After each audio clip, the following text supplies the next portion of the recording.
São essas empresas, né, as empresas nativas digitais, independentemente se são startups ou já escalaram, né, são empresas que hoje representam aí uma nova economia, né? E a nova economia tem tudo a ver aí com consumo consciente. E me impressionou muito positivamente, por exemplo, uma ação que vocês têm em relação à redução do uso de plástico, né? Tanto nas entregas ali, né? Redução do uso, da geração desses resíduos, seja por parte dos restaurantes, seja por parte dos consumidores, né? Sem dúvida. Esse é um tema que hoje me deixa de cabelos brancos, no bom sentido, assim, porque é um desafio global, né? A discussão de plástico, ela passa por boa parte das indústrias, né? A gente tá aqui com garrafa de água e né, é um produto que é basicamente envasado para carregar água, né? E quando a gente fala do delivery, ele tem muito sobre como a comodidade de receber um alimento em casa, um produto em casa, ele precisa caminhar junto com a perspectiva e a sensação também de uma menor pegada ambiental para restaurantes e para consumidores. Hoje, essencialmente, isso é uma dor dos consumidores, assim, sendo muito direto. Os restaurantes, muitos deles se preocupam, mas não vou dizer aqui que seja uma prioridade máxima dos restaurantes. A verdade é que com uma base de quase 350 mil restaurantes, o foco top 1, 2, 3 dessas pessoas, desses empreendedores é vender, vender, vender. Então, quando a gente vai falar de sustentabilidade, para muitos deles, o desafio beleza, você tem uma solução mais sustentável e mais barata ou competitiva com a solução que eu já uso?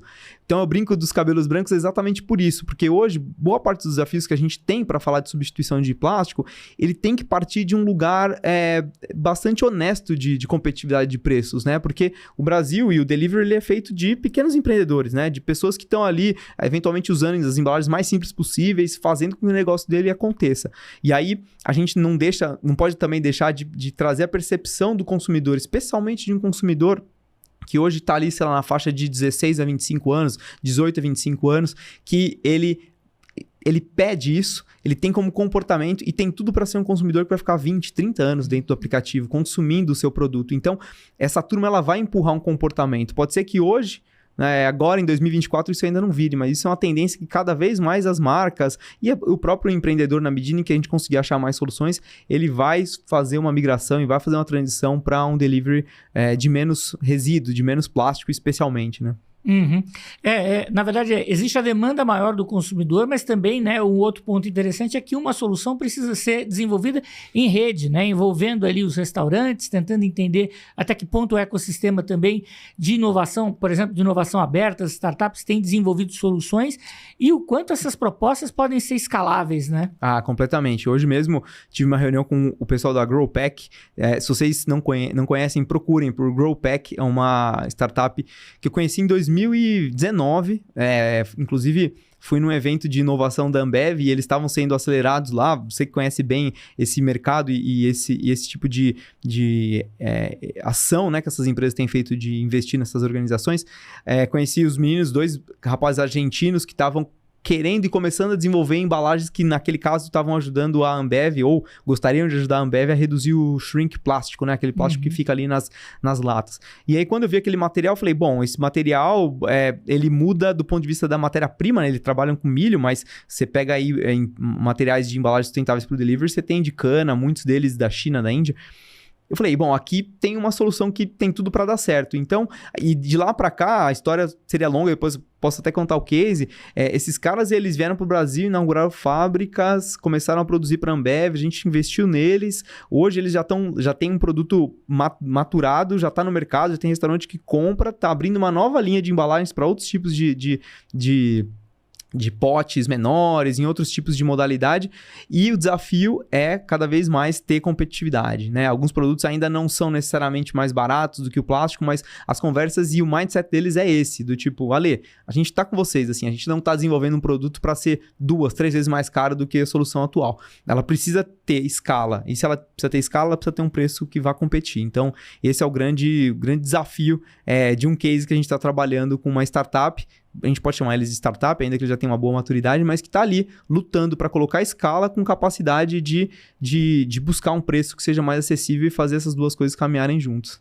E é uma equação interessante, né? Que precisa realmente de um esforço ali para poder entender, né? Porque do lado da startup ou do empreendedor, é interessante, claro, né? A demanda é sempre por reduzir preço, tentar um preço competitivo em relação ao plástico.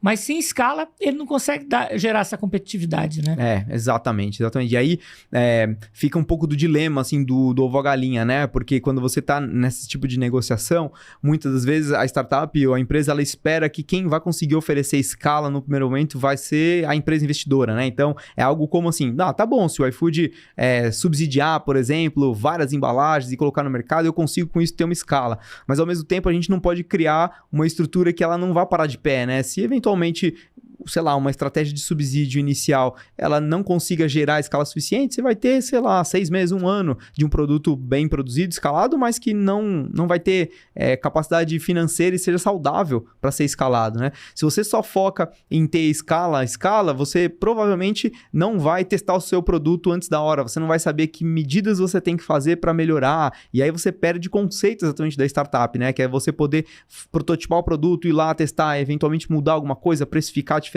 Então, é um desafio de quem vem antes, assim, né? E não vai ter resposta. Em alguma medida, é tentar achar esse equilíbrio do que precisa ser feito e em cada momento o que precisa ser feito.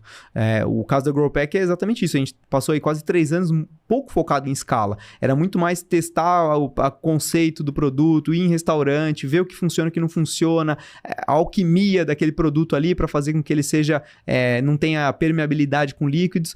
E aí, quando o produto fica maduro, mesmo que não esteja num preço maravilhoso, começa a produzir de um nível maior e testar isso no mercado, pegar os early adopters, né? Aqueles primeiros caras que topam a solução. Então, é uma equação, como você colocou, que não é fácil de resolver e que é um dilema, para cada setor tem dilemas muito parecidos nesse sentido, né?